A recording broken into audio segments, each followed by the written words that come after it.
close my eyes, I see her face.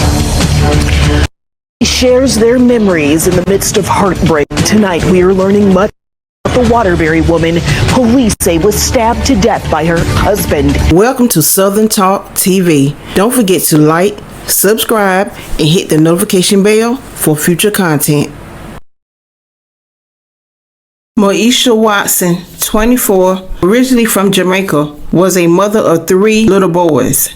According to her family and friends, she was in school for nursing to better herself, but her life was cut short by her abusive husband. A Connecticut mother was allegedly stabbed by her husband before firefighters found her in the middle of the road. Ainsley Panton, 28, has been charged with the murder of his wife, Moesha Watson, 24, who died in the overlooked neighborhood of Waterbury, Connecticut, Tuesday morning. Watson was allegedly stabbed in her Willow Street townhouse before witnesses saw her struggle to escape her residence shortly after 10 a.m. Watson lived across the street from the Waterbury firehouse. Firefighters, just returning from a call, found Watson in the street. They saw a female that was in distress in the roadway, said Waterbury Police Chief Fernando. They went and investigated that particular incident and realized she needed medical attention. The victim sustained wounds to her neck, wrist, and elsewhere. This is a very gruesome, very violent scene, Chief Fernando added. Despite firefighters' attempts to administer life-saving measures, Watson died from her injuries before she could be transported from the street. Police say Ainsley Panton was responsible for stabbing Watson. At some point during the domestic violence incident, Ainsley Panton did stab Moesha a number of times throughout her body. Panton allegedly attacked his wife, their children ages 3 and 5, still inside the home, according to the WTIC. One of them witnessed the stabbing. "I heard those kids crying," stated a neighbor. 2 older children were at school when the murder occurred, according to the NBC Connecticut. CT Insider reported the younger children were unharmed but taken to Waterbury Hospital for observation.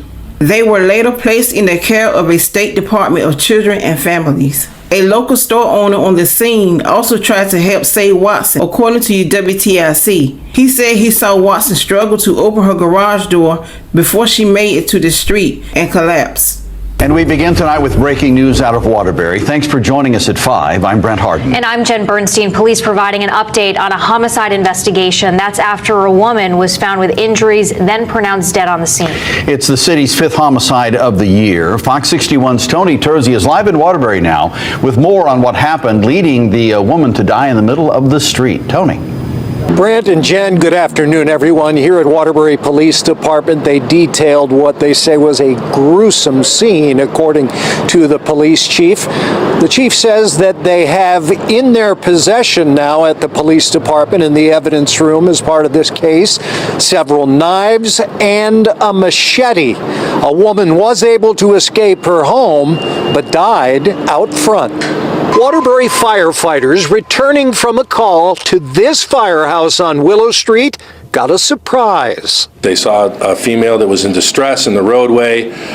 They went and investigated that particular incident and realized she needed medical attention. Police say the victim, 24-year-old Moesha Watson, had been stabbed inside her townhouse at 428 Willow Street during a domestic dispute with her husband, 28-year-old Ainsley Panton. At some point during that domestic violence incident, Ainsley Panton did stab Moesha a number of times throughout her body. Panton was charged with murder and 2 counts of risk of injury to a child because the couple's 3- and 5-year-old children were home during the attack, which one of the kids witnessed. This was a very gruesome, very violent scene. Yeah, but I heard somebody crying so hard. The owner of the store next to the scene tended to the victim, but was still too distraught to appear on camera today. Fighter come fast, but he do for the CRP, you know. CPR, yeah. Yeah, but no. The lady died in the middle of the street. Police said the family was new to the neighborhood, according to the NBC Connecticut.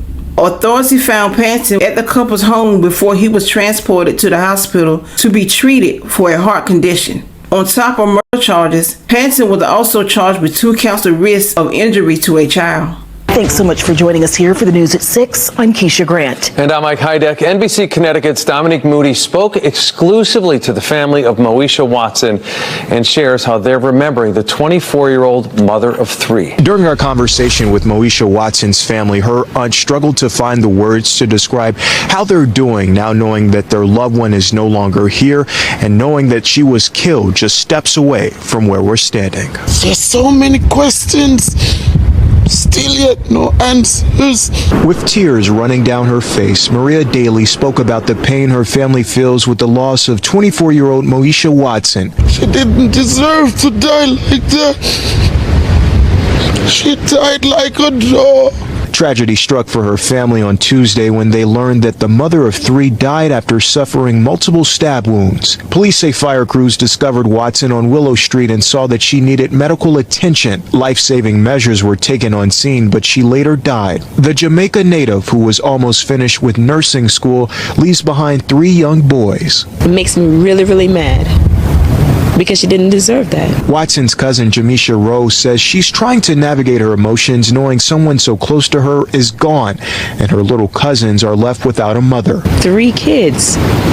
You didn't consider the children in all of this? Watson's husband, Ainsley Panton, was arrested and charged with murder.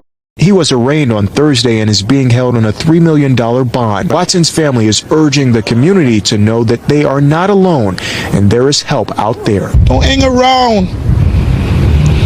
Make what happened to my niece a lesson. I'm going to give my thoughts and opinion on this story.